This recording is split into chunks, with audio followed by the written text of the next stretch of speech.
हे तो रद्द झालेला पाहायला मिळतोय। स्वतः गोखले बिल्डर्स कडून अशा प्रकारचा मेल जो आहे तो राजू शेट्टींना प्राप्त झाल्याची माहिती राजू शेट्टींनी दिलेली आहे। तुमची पहिली प्रतिक्रिया? खरं तर हे आंदोलनाला यश सन्माननीय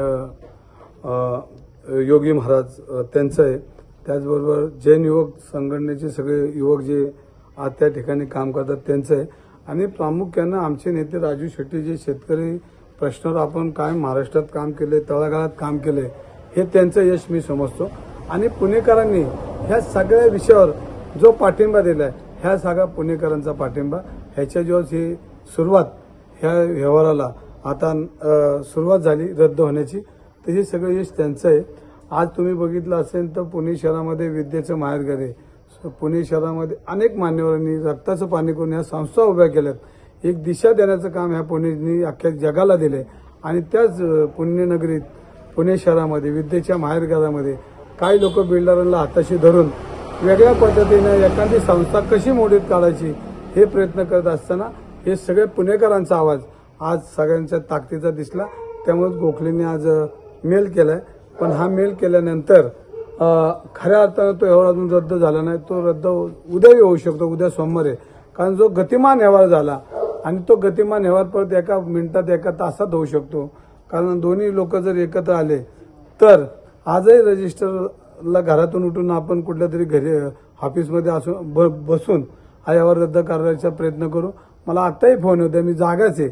मला जर मुरली मोहनचा फोन आला तर आत्ताही रजिस्टरचा घरातून आणून आपण, कारण शेवटी केंद्रीय मंत्री ते आहेत, त्यामुळे केंद्रीय मंत्री काही करू शकतात, हेही आपण त्यांच्या वतीने करू। आणि ह्या सगळ्या चाललेल्या ह्या सगळ्या गैरव्यवहाराला आपण त्याला थांबवू। हे सगळं यश सन्माननीय आज दुपारीच मला एकनाथ शिंदे साहेबांनी सक्त ताकद दिली की 2 दिवस तुम्ही काय बोलू नका, 2 दिवसात ह्याच्यामध्ये तोडगा निघेल। मी तो प्रयत्न करतोय। आणि खऱ्या अर्थाने ते माऊलीच्या मंदिरामध्ये, ज्ञानेश्वर महाराजांच्या मंदिरामध्ये, श्री संत ज्ञानेश्वर महाराजांच्या मंदिरामध्ये त्यांनी मला शब्द दिला की हा व्यवहार तुम्हाला पूर्ण करून देतो, 2 दिवस तुम्ही काय बोलू नका।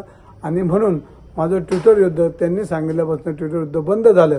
पण माझ्याकडे हातभर कागद आहेत अजून, जर त्यांची इच्छा असेल हे मिटवायचं नसेल तर हातभर कागद विशाल गोखले, बडेकर आणि मोहोळ यांना रोज मी पाठवतो आणि त्यांनी रोज एक खुलासा करत, मी आरोप करणार आता खुलासा विचारणार आहे। आणि ह्याच्यामध्ये मग जनतेमध्ये जे जे सामाजिक कार्यकर्ते, सगळे माहितीचे अधिकाराचे कार्यकर्ते, त्यांनी हे सगळे तपासावेत। आणि ह्याच्यामध्ये दोषी ह्याचा शासनाचा, या मंत्रिपदाचा किती विशाल गोखलेने फायदा घेतलाय आणि लाभ किती घेतलाय हे समाजाला कळेल। परंतु आता आमची लढाई संपलेली आहे। मला शिंदे साहेबांनी सक्त ताकीद दिली की आता तू काय बोलू नको, 2 दिवस मी बोलणार नाही। पण माझ्या अंगावर जी मुघलाची टीम, मुघल सगळे माझ्या अंगावर आले होते एक 10-15 दिवसात, वक्फ बोर्डची त्यांना जरा जागेची काळजी पडली तर त्या मुघलांना ह्या पुणेकरांनी थोपवलेले असं मला वाटतंय। आणि पुढील कामासाठी शिंदे साहेब जे आदेश देतील त्यांना मी आदेश पाळेन, पण त्यांना मनापासून धन्यवाद देईन। त्यांच्या वाणीतून जो शब्द निघाला तो खरंच आज खरा ठरतोय, म्हणून शिंदे साहेब तुम्हालाही मनापासून धन्यवाद देईन। आमच्या जैन समाजाची युवक, मुलं, बाळं जी शिकणार आहेत ते तुम्हाला प्रचंड आशीर्वाद देतील। आणि तुम्ही मला दुपारीच बोललाय की देव, देश, धर्म यासाठी आपल्या पक्षाची निर्मिती, आपली निर्मिती, आणि ते वाक्य आज खरं ठरलं। म्हणून शिंदे साहेबांना बी मी आणि उद्धव सामंत साहेबांना बी मनापासून धन्यवाद देईन।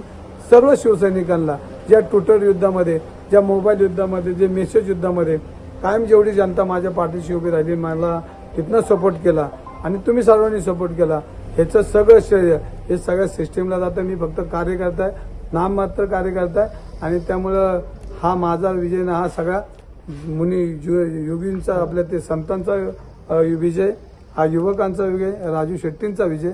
आणि ह्या सगळ्या चुकीच्या सिस्टीमने दिलेल्या त्रासाचा आम्ही लढलो, म्हणून हे सगळं यश, हे सगळं त्यांचं आहे। तुम्ही उद्यापासून जे आंदोलन पुकारलं होतं त्या आंदोलनाची पुढची भूमिका काय असणार आहे? तुम्ही स्वतः उद्या तिथे जाऊन भेट देणार आहात का?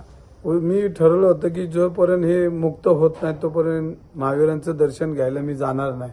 परंतु मला आता थोडी आज आशा वाटली की आता हे मुक्त होईल। उद्या मी